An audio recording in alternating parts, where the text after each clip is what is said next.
With pen and ink, you can shade in different ways, such as stippling, hatching, cross-hatching, and scribbling. In this series, I'll mostly show you how to hatch and cross-hatch. If you want to shade with black ink, you need a way of making shades of gray. You could use gray ink, or water down your black ink, but in this series, I'll show you how to shade with black ink on white paper, which is the classic technique for comics and manga, since it's easier and cheaper to print monochrome than it is to print grayscale or color drawings, which need better paper and better color management workflows. I also think black ink on white paper just looks great. If you make lines that are fine enough, close enough together, and evenly enough spaced, then they'll look like they're blended together into shades of gray when you look at your drawing from far enough away. This is called optical mixing. You can make lighter grays by making finer lines that are farther apart. You can make darker grays by making broader lines that are closer together. And you can practice by making value scales that go from light to dark. I like to practice on lined paper because I can also practice starting and stopping my lines at specific places. I think it's important to have a pen that makes a really fine line. This Micron 005 fineliner pen is supposed to be 0.2 millimeters wide, but it actually depends on how much pressure you use and what paper you use it on. It's hard to make the lighter shades of gray with a pen that's thicker than this Micron, and in many ways,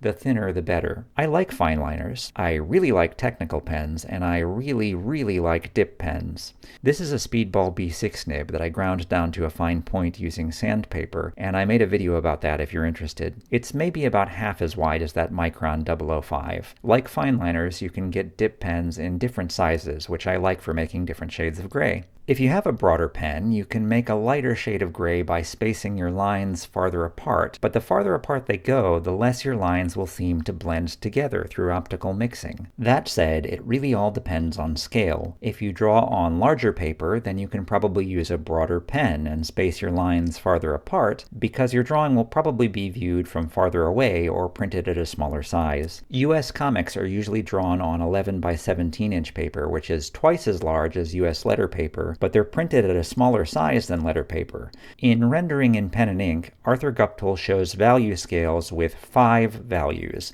5 shades of gray, and I think that's a good number to practice. With solid black, solid white, and 5 shades of gray, that gives you 7 values. Guptill suggested that your lines should be at least 1/32 of an inch apart, and I think 1/16 of an inch, or even 1/8 of an inch, is good for lighter grays in particular. The closer together your lines are, the better they'll be for optical mixing, but I find it harder to keep my lines parallel and distinct from one another if I try to draw them too close together. And if you're planning on printing your drawing at a smaller size, then the gap between the lines will get smaller. If it gets too small, it might print as a solid black, not as a gray, which is why Guptill suggested at least 1/32 of an inch, and also why you shouldn't draw at a much larger size than you plan on printing unless you plan for that too. I don't normally work like this, but this can be a good way to practice. I made guidelines with the pencil using an Ames lettering guide. The guidelines are 1/8 of an inch apart. I made value 1 with the Micron 005, which is supposed to be 0.2 millimeters wide, and yes, you may have to work in both inches and millimeters. I made value 2 with the same pen with half as much space between the centers of the lines, 1/16 of an inch,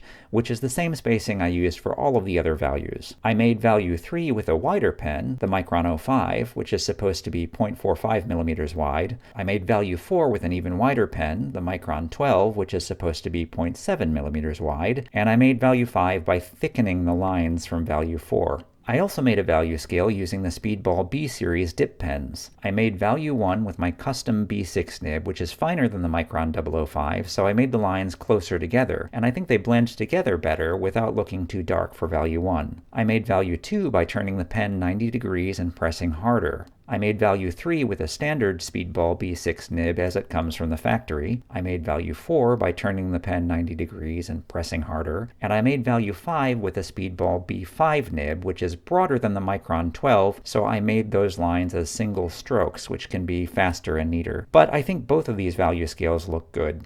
In some of these value scales, the hatching is vertical. In others, the hatching is horizontal. And in others still, the hatching is in more than one direction. It's cross-hatching. You can use both hatching and cross-hatching in the same drawing if you want, hatching the lighter shades and cross-hatching the darker shades, for example. When you cross-hatch with a 90-degree angle between two layers of hatching, you get these little squares, which can make your drawing look flat. That can be good for flat subjects, but I prefer to hatch at about 30 or 45-degree angles for other subjects. That's a personal preference, like everything in this video really, and you'll need to figure out what you like best. To make a value scale with cross-hatching, you may not need as many pens with different line weights, but I still like to use different line weights. To get smoother transitions between your values, you can stagger your lines so that some are longer and some are shorter, or you can make dashed lines or dots, or if you're using a pen with a flexible nib like this Leonard 801 dip pen, you can make lines that go from thin to thick to get really smooth transitions. It's kind of like calligraphy or engraving, and it can be really beautiful, but it can also be really hard to do. I haven't done it very well here, and I prefer not to use flexible pens for hatching. If you're not using a flexible pen, you can still make lines that go from thin to thick by making triangles that you fill in with black. This can be easier than using a flexible pen since it doesn't take such careful pen control, but it can also be slower. In part 1 of this series, I've shown you how to make different shades of gray by hatching and cross-hatching with pen and ink. In part 2, I'll show you how to use these techniques